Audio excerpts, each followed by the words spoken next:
मैं अनामिका सिंह और आप देख रहे हैं तेजस भारत। बिहार में एनडीए को मिली बड़ी जीत के बाद पार्टी आगामी राज्यसभा चुनाव को लेकर तैयारियों में जुट गई है।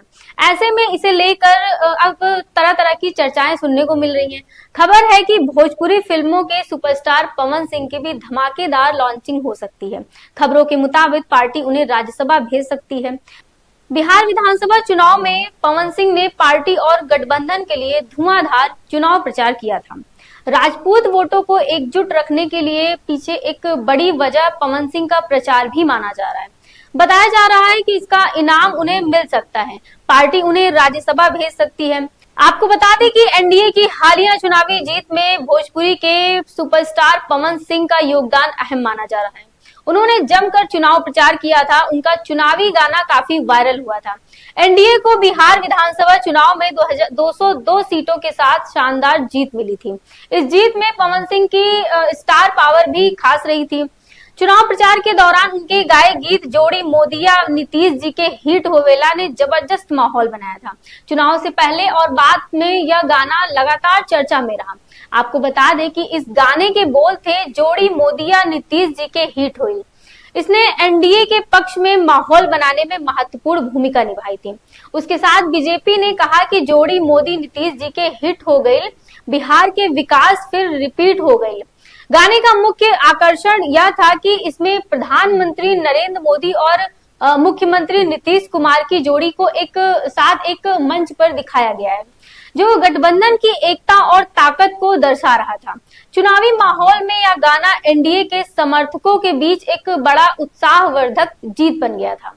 वहीं इसे लेकर सियासी पंडितों का ये मानना है कि एनडीए को मिली चुनावी जीत में पवन सिंह के इस प्रोपेगेंडा गाने का भी काफी योगदान रहा है। गाने ने खासकर युवा और भोजपुरी भाषी मतदाताओं के बीच एक मजबूत सकारात्मक संदेश पहुंचाया, जिससे एनडीए की बॉन्डिंग को मजबूती मिली और मतदाताओं को एकजुट करने में मदद मिली।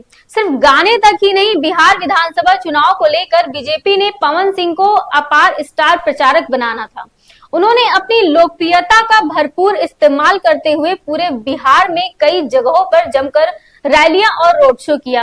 उनकी इस सभाओं में भारी भीड़ उमड़ी, जिसमें एनडीए के उम्मीदवारों को सीधा फायदा पहुंचा। कहा जा रहा है कि पवन सिंह ने बिहार की 44 विधानसभा सीटों पर चुनाव प्रचार किया था, जिसमें 41 पर एनडीए प्रत्याशियों की जीत हुई थी। ऐसे में अब माना जा रहा है कि पवन सिंह को रिटर्न गिफ्ट देने का समय आ गया है। सामने आई खबरों के मुताबिक पावर स्टार चुनाव लड़ना चाहते थे, लेकिन खुद गृह मंत्री अमित शाह ने उनसे इस बारे में बात की थी। चुनाव से पहले वह उपेंद्र कुशवाहा से भी मिले थे और उसने गिले शिकवे दूर किए थे। अब बीजेपी उन्हें इसका इनाम दे सकती है। बिहार के कोटे से राज्यसभा की 5 सीटें 9 अप्रैल 2026 को खाली होने जा रही हैं। इसमें 2 सीटें आरजेडी, 2 जेडीयू और 1 सीट राष्ट्रीय लोक मोर्चा के उपेंद्र कुशवाहा के खाते की थी। एनडीए अब इन 5 सीटों को जीतने की रणनीति पर काम कर रही है।